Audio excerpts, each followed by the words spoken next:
Hello again, everyone, and welcome to the Black Book today. Sam McKee and Hollywood Hayden with you from our Skybox studio here at Harrisburg. Opening day numbers, Holly, sensational. We were up 21%, and I guess you could say the $150,000 yearlings, which used to be somewhat rare, are now rather commonplace. So it started off a little bit slow, then it really picked up, averaging over 65,000 for the day. That's way up, over 21% from last year's first day. Maybe this stat sums it up best of all, though. If you go back to 2010, only 3 years ago, the entire sport of harness racing, 19 times sold a $150,000 yearling the entire season. Monday at Harrisburg, it happened 18 times. And the highlight of day two was the much anticipated white gold White Bliss, hip number 305, a rarity in any breed, let alone standardbreds. And I think it's safe to say he generated a lot of enthusiasm and a lot of buzz. A major buzz, a lot of anticipation, tons of curiosity. He's like a rock star, and he's only one. And not a single horseman I talked to the entire first couple days here had ever seen a pure white horse before. Have you ever seen a horse that looks like this before, pure white? I have never seen a white horse, and I don't think anybody that I've talked to has ever seen one. People have been in the business 40, 45 years have never seen one, so it's once in a lifetime kind of a deal. Now, you bred the horse, right? Yeah. What was your first moment that you saw him? I thought it wasn't a standardbred, to be honest. It just was so shocking to see an all-white standardbred. I couldn't believe it. The early weeks of his life, did they differ from other horses or no? No, he's the same as any other horse, except all the mares on the farm were looking over the fence all in a line like, what is that horse out there? But just another horse, but he's all white. Normally when you see a horse that stands out or is different in some way, you don't expect him to be bred this well. Art Major, out of a world champion named Coochie Mama, so he's got potential to be a pretty good racehorse. It could be, and that would be so exciting to see him under the lights competing on any of these tracks in New York. It would be fantastic.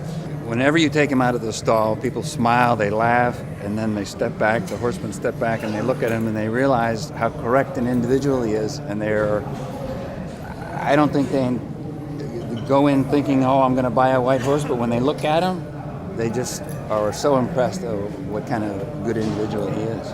Now, the tendency in racing for years has been to stay away, right, from the white feet or chestnuts or roans, generally, right? That's right. People are a little nervous about too much white on a horse or a chestnut, exactly. But he's such a good-looking individual. He's so unique that people are just drawn to him. Do we have a number that in the back of your mind you expect he might go for? A 305 on Tuesday afternoon or no? You know, I have a number, sure, but it's so hard to say because he's so unique.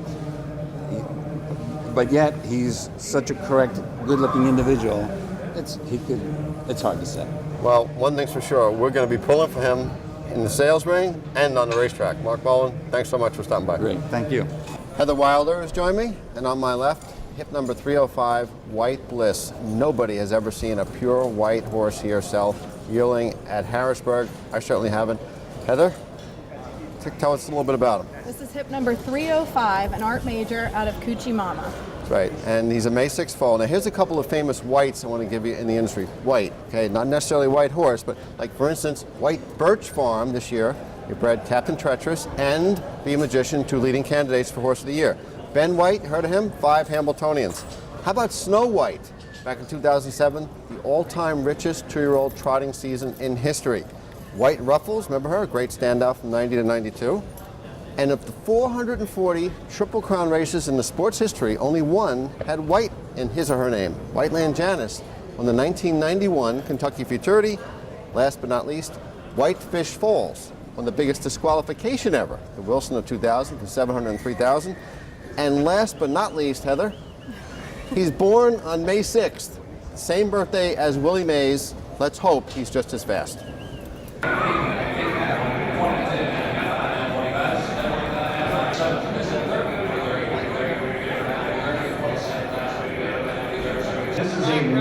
That's right, a white gold, White Bliss. It's a New York eligible by Art Major, a rarity with any breed, especially the standardbred breed. We've had a lot of what is going to be a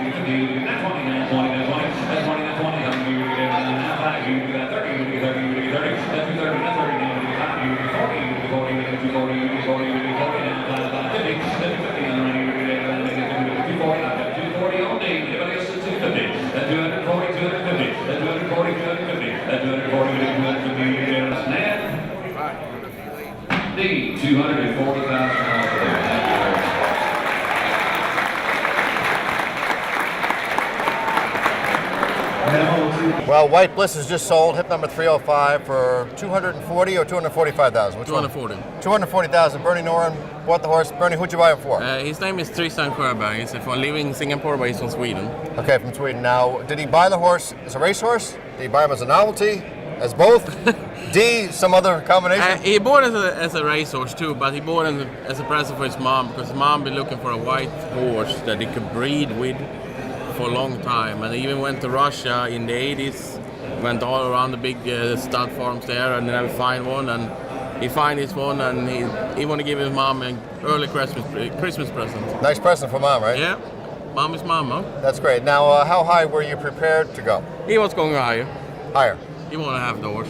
You want to have the horse. So no matter what, you're going to wind up with him? Not matter what, but you know, he would go a couple more little over there. So. Yeah, now when did you first become aware of White Bliss? I seen him already on the Facebook when there, so I know about then. And he told me 2 weeks ago he want to go for the horse. He want to buy him. So. Yeah, and the video's not bad, right? No, video's great. Confirmation is great. He, for me, on 5.5, video 5, and next, high stands 5.2. Yeah, now there used to be a horse called Greyhound who had a wonderful career and then went on like a 27-year tour after. This guy could go on tour right now without even racing. But after he's done racing here, he's going to go to Sweden. Go to Sweden, okay. And you're going to be training? No, Åke Svanstedt's going to train him. Okay, Yeah. but mostly they deal with trotters, your clients? Yeah, he only had trot in Sweden, but paces is fun. So we're expanding a little bit there. Yeah. I've been training a lot of paces too, so it's not aware of it. Okay, so where does White Bliss go from Harrisburg next? Where does he go? He's probably going to go to Walnich for a couple of days and then head down to Vero Beach, Valema Trotting. Okay, so a little time in Florida. You're going to have a time. You're going to race. You're going to have time in Florida. Yes. Great, Bernie. Thanks so much for stopping by. Really Thank you. appreciate it. Congratulations. Yeah. Good luck with White Bliss. Not only was Linda Toscano Trainer of the Year in 2012, she was 1-2 in Horse of the Year. That's right. Market share was second to Chapter 7. And this year we saw market share on the track, and we just saw him win the Breeders' Crown. You were surprised that he won the Breeders' Crown? I was delighted. I don't know that I was really surprised. He's been knocking at the door, and he finally got a good trip and a good post. How, when you have the year you had last year, I know you came in this year knowing how difficult it is to repeat, but how satisfied are you with 2013? Because I raised the bar so high for myself and because I expect so much, I was probably disappointed in the way some of them have performed this year, and maybe that I didn't get as much out of them as I could have. But all in all, we had a good year, so I'm pretty happy. Okay, you got the catalog in your hand, your homework all done, heading into the week at Harrisburg? I have. I've done a lot of work. I've done a lot of work at the farms. I was able to see probably more than I ever have because no Breeders' Crown in Canada this year, so a lot of the farms are in my wheelhouse. It's a very interesting sale. There's some really nice horses out there. You have to work really hard to find them. So what about the first crop stallions, Rock and Roll Heaven? We have horses like Lucky Chucky, Muscle Massive. Are you going there at all? All three of them that you just mentioned are very pleasant surprise. I didn't expect Lucky Chuckies to look quite the way they do. They're really nice horses. They're really a well-balanced horse, and I have one right now. It broke really well. It's trotting nicely. Muscle Massive looks super on the floor, and I thought the Rock and Roll Heavens might be small, but they're not at all. They're really nice horses also. If you're a guy who comes to sale every couple of years and you love Rock and Roll Hanover, and then you find out that he's not with us, do you now go to Rock and Roll Heaven? Some people do. I think that in order to go forward, you have to move forward. So I think, as we all take that natural progression, and new sires are exciting. That Rock and Roll Heaven was a great horse on the track. He's incredibly well bred, so there's no reason to think that he can't be a really good sire too. What does your operation do in like the December, January, February months? Well, back in the day, I raced a lot of horses through the winter also. I like to race some. If I'm going to stay north, I might as well race a little bit. It kind of breaks the monotony of training all the babies. But mostly, I'm about preparing the young horses and bringing back my 3-year-olds. The 3-year-olds from last year who came back this year as 4-year-olds, you know a bunch of them are going to run into a stone wall at some point because of the competition was just through the roof. Absolutely. Good group. So that's part of the trick also. Find out which ones you want to sell, which ones you want to bring back yourself. I look forward to hopefully racing market share again next year, and that should be fun. The best thing about market share's victory in the Breeders' Crown to me was the field he beat. That was the deepest field in the 30-year history of the Breeders' Crown for trotters, older trotters. I don't care what anybody says. Without a doubt, that's a good group of horses. And I think when I brought him back this year, he looked like he was going to dominate. but I was very careful not to put him in against all of them at once because I was hoping that at the end of the year he'd have fresh legs. And fortunately, it worked out for me. He's still got 3 more races, but it's a good group and a deep group of trotters. Now, when you win the 4-year-old Breeders' Crown as a trotter, you know, Europe comes calling a lot of times. Yeah, they actually did offer us a trip to the Elite Lap, and that will be the plan that we put him on next year. We'll use that as our first goal race, major goal race, and if it works out, that's what we're hopefully going to do. Well, Linda Toscano, Trainer of the Year, Horse of the Year, another good year in 2013, and have a wonderful, successful sale. Thank you very much. A great way to get involved with standardbreds is to spread your risk in one of the new public stables, internet stables that have come up over the past few years. Tom Janes of VIP Internet Stable is joining us. If I wanted to get involved in a yearling purchase here at Harrisburg, what kind of percentage would I have to buy? Sam, you can actually start as low as probably 2.5%. We get some folks involved at those levels. We also even offer partnerships where you can kind of buy 1% of a group of 10 of them. So you can get really pretty low as far as your initial investment into a yearling is concerned with us. Even I might be able to afford the training bills on 1% of a horse. Do I receive a monthly bill from you guys, or how does that work? Yeah, we actually have we actually just went to an automated system. We're online. Our statements are online now. Members basically every month will get notification from us that the bill is available. They just go to the billing site, bring it up, and they'll see the expenses that are associated with, plus hopefully a lot of purse money that they made as well. Tom, can I pick the horses I'm involved in, or do you tell me what I can get involved in? Yeah, we basically have a menu of horses, and you can just select the ones that you're interested in. We'll provide all the information, the pedigrees, the videos. We'll even do some interviews with our, I kind of do a role reversal, Sam, where I'm doing the interview with some of our trainers, talk to them about what they liked about the horses that we picked out. And it's been another great year for you guys. You had the Pennsylvania Sire Stakes champion, 2-year-old Pacer. Yeah, all-star partner, 4-star Shark Colt, got the job done for us, so it was pretty exciting. This past year we had the Pennsylvania Sire Stakes champ. Last year we had the Kentucky Sire Stakes champ, 2-year-old Colt. So we're moving in the right direction. It's been a pretty exciting year for us. We had a whole bunch of good 2-year-olds this past year. Several of them earned over $100,000 or near $100,000. We had probably 5 or 6 that have been over $50,000. So in the yearling game, that's pretty good. So we're pretty excited. And can you confirm or deny, in your younger days, in your hippie days, back when you had long hair and bell bottoms and wore the love beads, that you played in a band with John Bon Jovi? Well, I went to Serville High School, and I can't say that I played with John as far as an instrument or whatnot, but I got involved with Atlantic City Expressway, which was John Bon Jovi's first band. A friend of mine was a trombone player.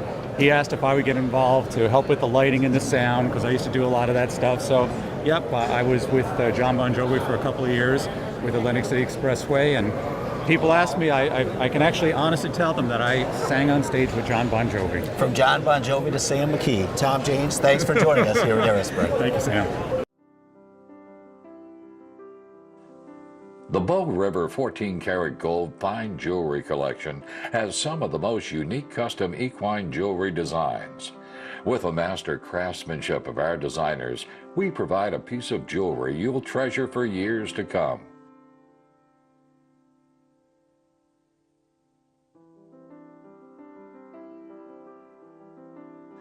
We use state-of-the-art equipment, hand finishing, and quality stones to give you the craftsmanship in a piece of jewelry that you will enjoy. Our designs seek to capture the world of horses and the relationship they have with their owners. Wearing one of these unique designs will reflect this.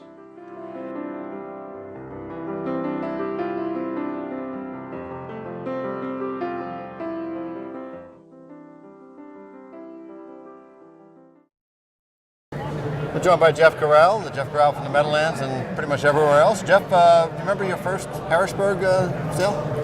I remember my first sale. I actually sold a horse that Giant Chill, who went on to win the Peter Howden in the Breeders' Crown and was the 2-year-old Trotter of the Year. But I remember my second sale when I sold his brother for about $30,000 when I was expecting $200,000.